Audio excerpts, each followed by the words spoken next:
Hallelujah. प्रभु यीशु मसीह के मधुर नाम में आप सभी को प्रेमी सलाम। परमेश्वर का धन्यवाद करते हैं कि आज और आपके सम्मुख आने के लिए मौका प्रदान किया है और हम जो लगातार मानव सेवा करते चले आ रहे हैं और आप सभी के सपोर्ट के द्वारा होता चला आ रहा है। आप हमें उत्साहित कर रहे हैं, आप हमें और ज़्यादा से ज़्यादा लोगों तक पहुंचने में मदद कर रहे हैं। उस बात के लिए हम धन्यवादी हैं और साथ ही साथ हमारे वीडियो को ज़्यादा से ज़्यादा आप लाइक कर रहे हैं, शेयर कर रहे हैं। हमारा मतलब ये है कि आप लाइक करते हैं, शेयर करते हैं तो हम ज़्यादा से ज़्यादा लोगों तक पहुंच पा रहे हैं और आप सभी का मैं धन्यवादी हूं। और आज मैं आपके सामने ऐसा संदेश लेकर आ रहा हूं जो आत्मिक और शारीरिक व्यक्ति क्या करते हैं उसके विषय में थोड़ी कुछ बातें आपके सामने मैं झलक बताऊंगा। और साथ ही साथ आप सभी को ध्यान देना होगा, परमेश्वर का वचन आपसे बात करना चाहता है लेकिन आप ज्यादातर समय नहीं दे पाते हैं। इसके कारण ज्यादातर समझ भी नहीं पाते हैं और आगे की ओर बढ़ भी नहीं पाते हैं। और इसका कारण क्या है? आलसपना। आगे नहीं बढ़ने का कारण क्या है? आलसपना। और जैसी करनी वैसी भरनी होती है, जैसे करोगे वैसे भरोगे, जैसों के साथ संगति करोगे वैसा बनोगे और जैसा सुनोगे वैसा आप बोलोगे। हाँ जी। और मैं आपके सामने वचन पढ़ूंगा, पहला कुरिन्थियों उसका 2 अध्याय उसका 14 वचन आपके सामने पेश करने के लिए कोशिश करूंगा। और आपको ध्यान देना होगा, अगर आप अनपढ़ हैं तो केवल सुनिए, अगर आप पढ़े लिखे हैं तो सुनिए भी और वचन भी बाइबल से निकाल कर पढ़ने के लिए कोशिश करें। इसी में आपको समझ आ जाएगा और बड़ा अच्छा भी लगेगा, क्योंकि YouTube के ऊपर बहुत से ऐसे लोग आ खड़े हुए हैं केवल नाम कमाने के लिए, केवल अपनी पोजीशन दिखाने के लिए आते हैं। लेकिन हम ना ही तो नाम कमाने आते हैं और ना ही पोजीशन दिखाने आते हैं और ना ही बढ़ावा चाहने आते हैं। हम तो बस आपका भला चाहते हैं और आपका विकास चाहते हैं और आप हमेशा प्रभु के अनुग्रह में बढ़ते चले जाए, यही हम आशा लगाते हुए आपके सम्मुख आते हैं। मेरे भाइयों और बहनों, जो आत्मिक रीति से बढ़ते हैं वो इंसान परमेश्वर को पहचानते हैं और परमेश्वर क्या क्या चाहते हैं वह परमेश्वर की इच्छा को भी पहचान लेंगे जो आत्मिक लोग हैं।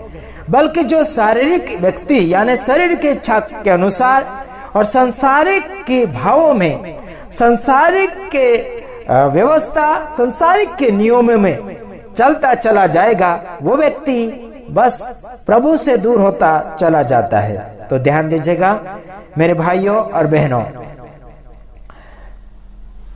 14 वचन मैं आपके सामने पढ़ रहा हूं।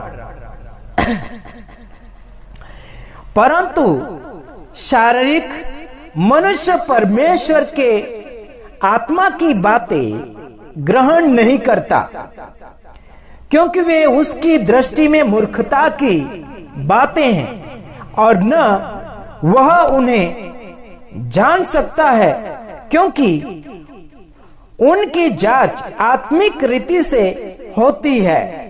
हेलो, समझ में आ रहा कि नहीं आ रहा मेरे भाइयों बहनों? अगर आत्मिक रीति से आप जी रहे हैं तो जांच कर लोगे, लेकिन शारीरिक रीति से जी रहे हैं तो समझोगे भी नहीं और जांचोगे भी नहीं। ध्यान से सुनो, मूर्खता उस व्यक्ति के सामने आत्मिक बातें सांसारिक या शारीरिक रूप से चलने वाले व्यक्ति के सामने आत्मिक बातें पागलपना है। आत्मिक बातें उसके लिए एक मजाक भी हो जाता है। तो ध्यान दीजिए, हाँ, उसी को फिर से पढ़ रहा हूं। परंतु शारीरिक मनुष्य परमेश्वर के आत्मा की बातें ग्रहण नहीं करता, मतलब मानता ही नहीं। परमेश्वर की आत्मा का यानी कि बात मानता ही नहीं। क्यों नहीं मानता, क्यों नहीं लागू करता? क्योंकि वे उसकी दृष्टि में मूर्खता है। क्या? मूर्खता की बातें हैं। उस नासमझ व्यक्ति के सामने और शारीरिक रीति से जो चल रहा है, उस व्यक्ति के सामने परमेश्वर की जो बातें हैं, आत्मिक बातें हैं, उसके सामने मूर्खता है, पागलपना है और मजाक जैसा लगता है। समझ में आ रहा है कि नहीं आ रहा है? जो दुनियादारी का रीति रिवाज कर रहा है, उनके सामने वो अच्छा लगेगा, क्योंकि वो शारीरिक जी रहे हैं, शारीरिक रीति से जी रहे हैं। वो उनको अच्छा लगेगा जो आत्मा के साथ नहीं है, और न वह उन्हें जान सकता है, क्योंकि उनकी जांच आत्मिक रीति से होती है। देखो, परमेश्वर की बातों का जांच आत्मिक रीति से होता है, इसीलिए शारीरिक व्यक्ति आत्मिक बातों को, आत्मा की बातों को नहीं समझ सकता। क्यों नहीं समझेगा? क्योंकि जांच करने वाला उसके साथ नहीं है। समझ में आ गया अभी? क्योंकि जांच करने वाला उसके साथ नहीं है। जांच कौन करेगा? परमेश्वर का आत्मा। अगर आत्मा ही नहीं उसके अंदर, तो जांच नहीं हो पाएगा और वो जान भी नहीं सकता, और उसके सामने वो आत्मिक बातें मूर्खता है, पागलपना है। समझ में आ गया कि नहीं आ गया? तो यहां पर समझ जाना है दुनियादारी में क्या हो रहा है। दुनियादारी में क्या हो रहा है? सांसारिक और आत्मिक व्यक्ति पहचाना जाता है उनके कामों के अनुसार।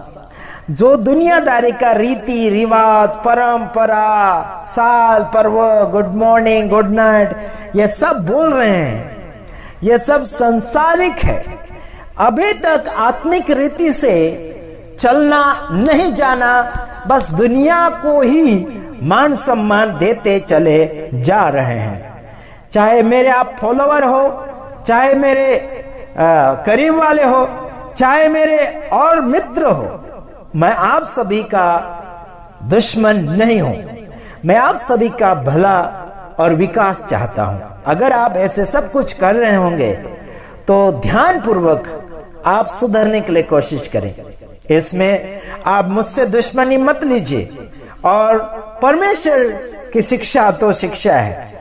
आखिर आपको और मुझे ये बातें पौलुस की ओर से मिल रही है, क्योंकि वो महान सेवक था परमेश्वर का, बहुत ही अच्छा बातों को समझने वाला था, और वो अच्छा खासा बातें लोगों के सामने पेश भी किया, और काफी मुश्किलों का सामना भी उसने किया, और आप तक और मुझ तक ये बातें पहुंचाने में उसने कामयाबी पाई है। तो आज मैं आपके सामने इन वचनों को इसलिए पहुंचा रहा हूं कि आप समझ जाएं और आगे सक्सेसफुल बनते चले जाएं। भले आप कहीं भी चर्च में जाते हैं, बैठते हैं, उठते हैं, कोई हरकत नहीं, बल्कि अच्छा शिक्षा दे रहे होंगे तो जाइए। अगर आपका जीवन गुमराह हो रहा होगा तो ब्रेक मार लीजिएगा, और सावधान रहिए। मैं आपको बिछड़ाने या तोड़ने की बात नहीं कर रहा हूं, बल्कि आगे की ओर मैं आपके लिए और पढ़ना चाहूंगा। तो देख लेते हैं। हाँ, 15 वचन। आत्मिक जन सब कुछ जांचता है, परंतु वह आप किसी से जांचा नहीं जाता। देखो, आत्मिक जन सब कुछ जांचता है और खुद भी किसी से जांचा नहीं जाता।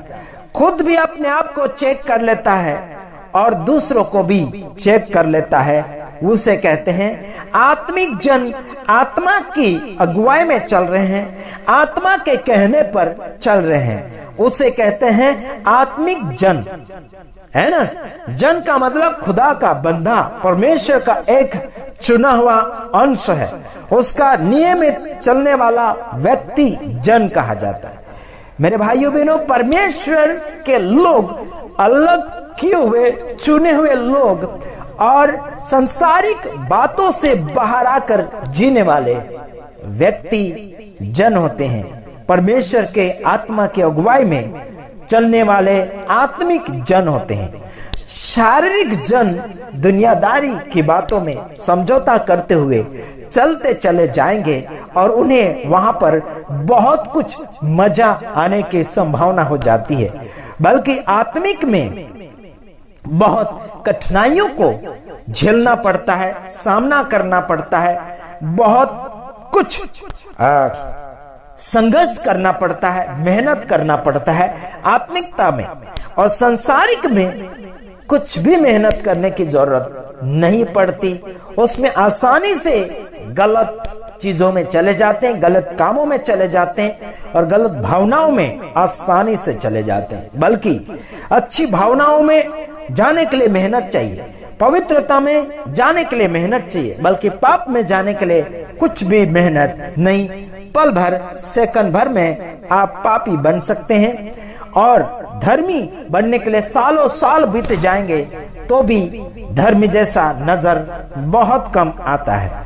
तो ध्यान दीजिएगा मेरे भाइयों बहनों, परमेश्वर ने सब कुछ तो बनाया।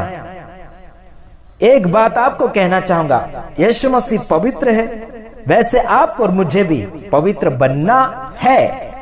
वो नहीं आपको पवित्र बनाएगा, आपको बनना है।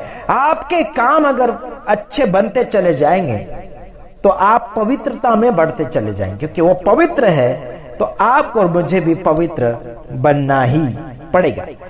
आगे वचन मैं पढ़ रहा हूं, 16 वचन। क्योंकि प्रभु का मन किसने जाना, परंतु वह आप किसी, यानी कि क्योंकि प्रभु का मन किसने जाना है कि उसे सिखाए, उसे सिखलाए, परंतु हम में मसीह का मन है। वाह, हमारे अंदर जो आत्मिक रीति से चलने वाले कोई भी भारत के बाहर के देश के लोग हो गए, आप अगर आत्मिकता में जी रहे हैं तो आपके अंदर प्रभु का मन है। प्रभु दयालु है, कृपालु है, भलाई करने वाला, चंगाई करने वाला और अनुग्रह करने वाला। उसके उपकार बहुत कुछ है, उसे गिनने में मुझे समय बहुत चाहिए, और अगर ज्यादा समय में ले लूंगा तो आप तो थकी जाएंगे और वीडियो को आगे पीछे खसकाने लग जाओगे।